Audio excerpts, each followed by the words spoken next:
per hari ini kita lihat di Bandara Soekarno-Hatta itu harga aftur per 1 April kemarin sudah sekitar 23 ribuan ya. Nah ini 23.551 per liter.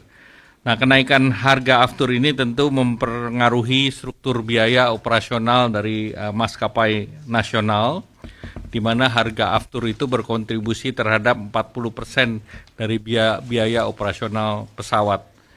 Dan oleh karena itu pemerintah mempersiapkan langkah mitigasi strategis agar harga tiket tetap terjangkau di masyarakat. Jadi pemerintah yang kita jaga adalah harga tiketnya. Dan sebagai langkah tersebut Kementerian Perhubungan atas nama pemerintah menaikkan fuel surcharge.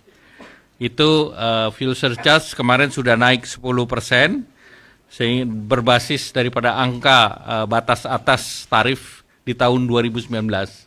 Dan kemudian disesuaikan lagi menjadi 38%, di mana ini sama untuk jet maupun propeller. Sebelumnya jet hanya 10%, dan propeller 25%. Sekarang semuanya disesuaikan menjadi 38%. Jadi kalau kenaikan dari segi jet sekitar 28% dan untuk propeller 13%.